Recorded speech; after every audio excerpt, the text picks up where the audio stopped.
शिव महापुराण की कथा कहती है, जब आपके दिन अच्छे होते हैं तो कोई तुम्हारे दरवाजे पर हाथ फैलाने आता है, अंधेरे में कोई नहीं आता। जब बुरे दिन होते हैं तब कोई नहीं, कौन आएगा?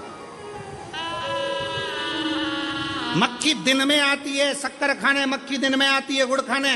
रात के समय डब्बा खोल के रख दो, मक्खी नहीं आएगी। आपके अच्छे दिन हैं तो लोग आएंगे, काका जी हमारे को जरा बेटे की फीस जमा करना है, भैया भूख लगी है, दादा प्यास लगी है। आपके दिन है इसलिए आ रहा है। आपके दिन नहीं होंगे ना, रात होगी ना, कोई नहीं आएगा। जब आपके पास में कुछ नहीं होगा, कौन मांगने आएगा? कौन रिश्तेदार, कौन नातेदार, कौन कुटुंब, कौन मोहल्ला, कौन आएगा? दिन है तो लोग आ रहे हैं।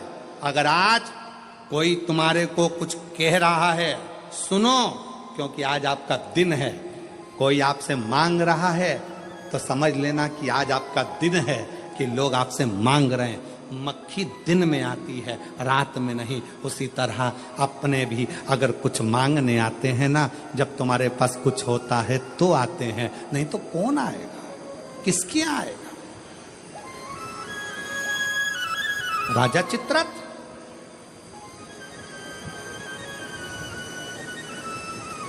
और राजा चित्ररथ ने हाथ जोड़कर प्रार्थना करी, मेरी गति सुधार, गति, गलती हो गई, इस गलती को कैसे सुधारे? कहा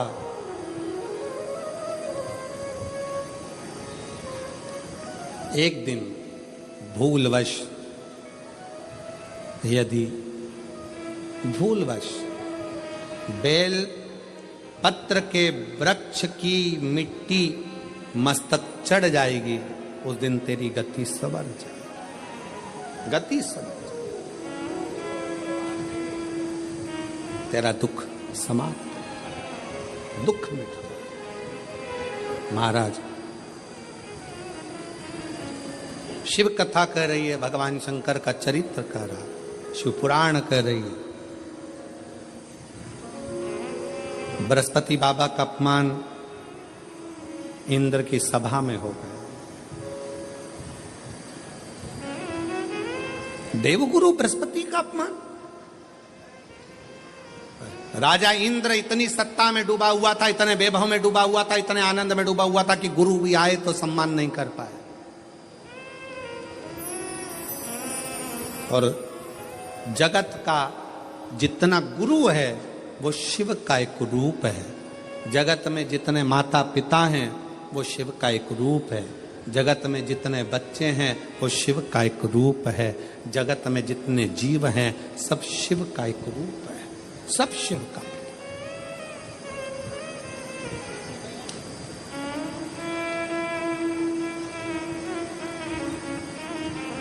देवगुरु बृहस्पति जी का अपमान हो गया, चले गए। विश्वरूप जी को गुरु बना लिया इंद्र। तीन मुख, तीनों से भाग देना। क्रोध आ गया इंद्र को, तलवार उठाकर इंद्र ने विश्वरूप जी का सिर काट दिया। ब्राह्मण हत्या जब माथे चढ़ी तो कमल की डंडी के अंदर जाकर छुप गए। कमल की डंडी के अंदर इंद्र छुपे। देव ऋषि नारद जी ने आकर देखा कि इंद्र तो कमल की डंडी के अंदर छुपे हैं, तो कहा, अरे इंद्र कब तक छुपे रहोगे? यह ब्राह्मण हत्या पीछा छोड़ने वाली नहीं है, इसलिए इसको बांट दो, इस ब्राह्मण हत्या को बांट दिया जाए।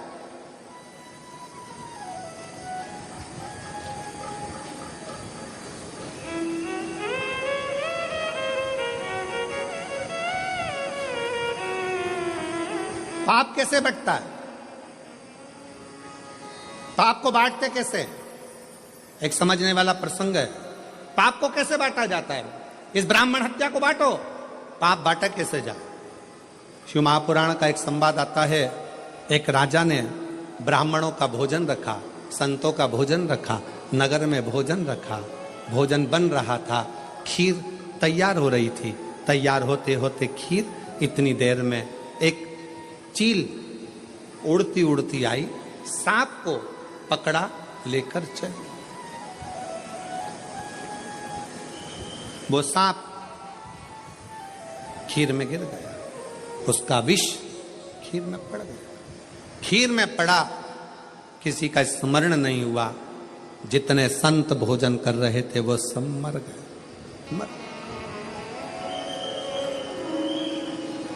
प्राण छूट गए।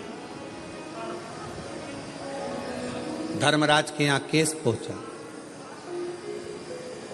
और धर्मराज के यहां पर बात पहुंची। धर्मराज जी से पूछा गया, बताओ इतने सारे संत और ब्राह्मण मरे हैं, इनका पाप किसके माथे पर दोगे? चील अपना पेट भरने के लिए भोजन ले जा रही थी, उसको सांप खीर में गिरा, उसको जो भोजन बना रहा था उसको, या जो भोजन करा रहा था उसको, या राजा जिसने भोजन ब्राह्मणों को खिलवाया उसको, जिसने निमंत्रण दिया था। धर्मराज मौन होकर बैठ गए। समय आएगा तब इस पाप को किसके माथे पर चढ़ाना है वो बता दिया जाए। ये ब्राह्मणों के मरने का पाप किसके माथे पर देना है, समय आएगा तब बता दिया जाएगा। इंतजार किया गया।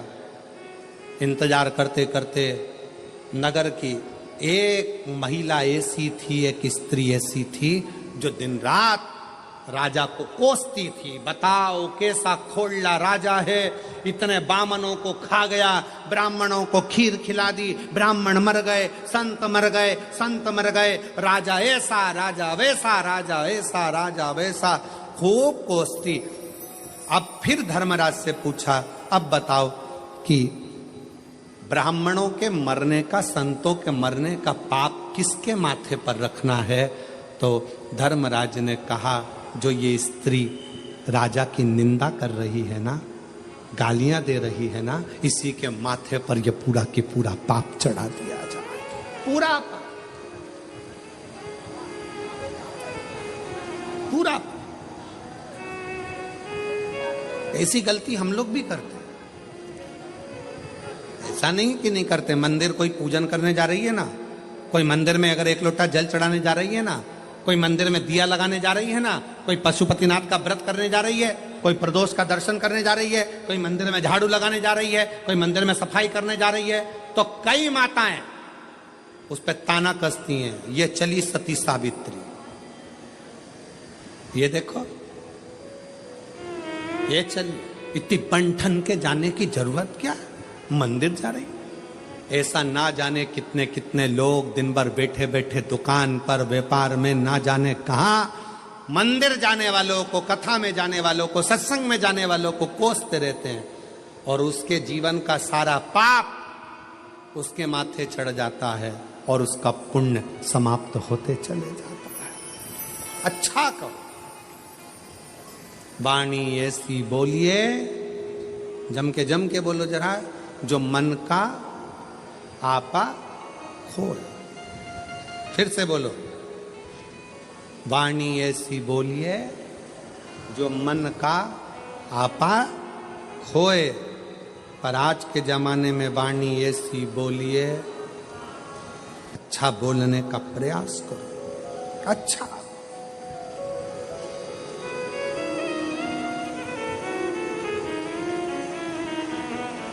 इंद्र पूछ रहे हैं भगवान नारद जी से, बताओ इस ब्राह्मण हत्या को कहां बांटा जाए?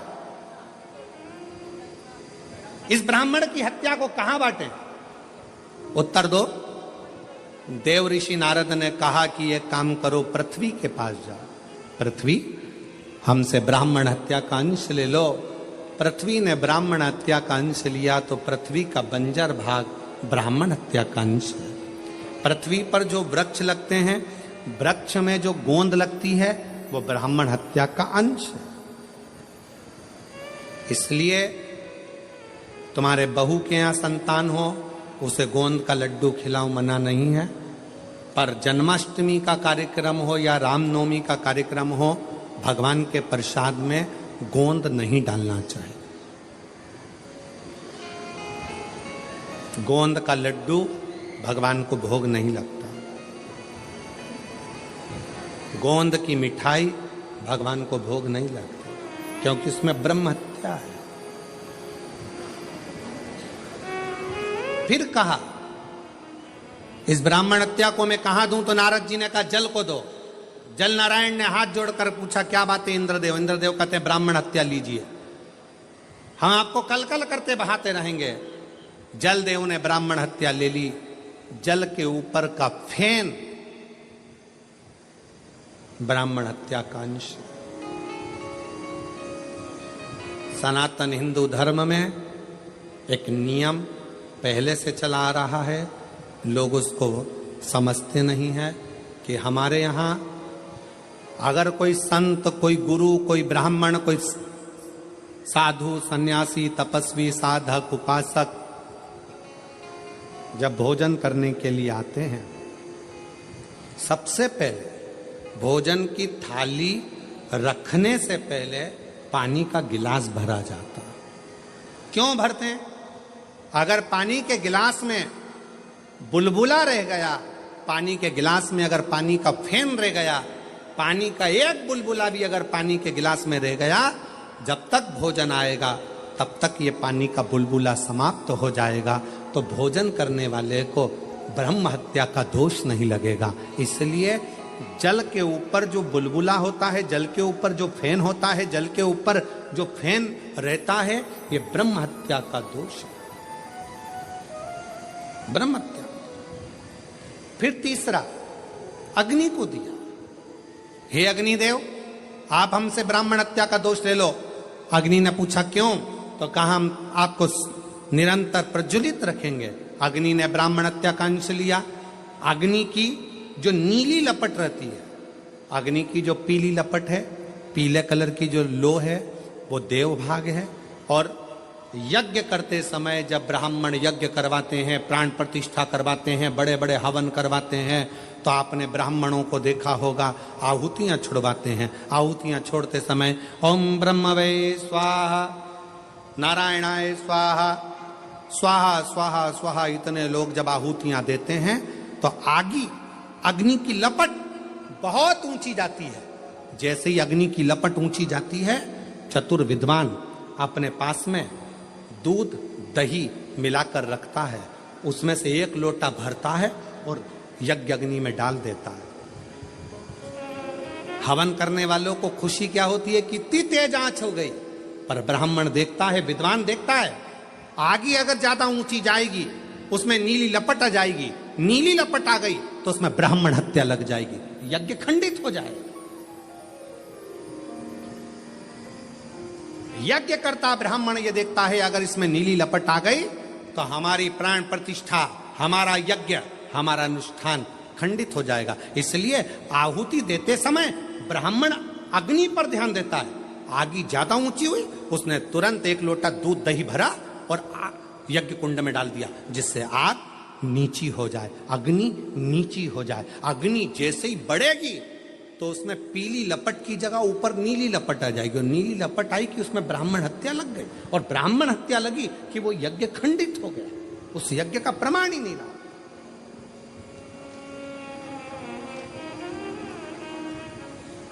सीमित अग्नि, अग्नि को दिया ब्राह्मण हत्या का अंश। अब किसको दूं नारद? नारद जी ने कहा एक काम करो, स्त्री को दे दो। स्त्री से कहा आपको हम ब्राह्मण हत्या का अंश देते हैं, आप ले लीजिए, मेरा फायदा क्या? कहा आपको प्राण छूटने तक हम सुंदर बनाकर रखेंगे। स्त्री ने कहा ठीक है, युवान अवस्था आपकी बनाकर रखें। स्त्री ने ब्राह्मण हत्या का अंश लिया।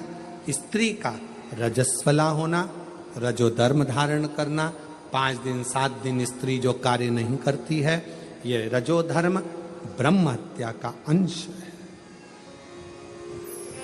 4 स्थान पर ब्राह्मण की हत्या को इंद्र ने बांट दिया। तब इंद्र कमल की डंडी से बाहर निकले, सिंहासन पर बैठने लगे।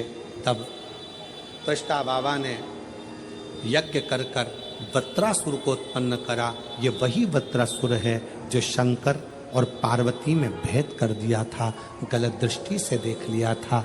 वत्रासुर ने शिव जी से मांगा था, प्रभु मेरा कल्याण कैसे होगा? कहा दधीची ऋषि जो मेरे उपासक हैं, जिनका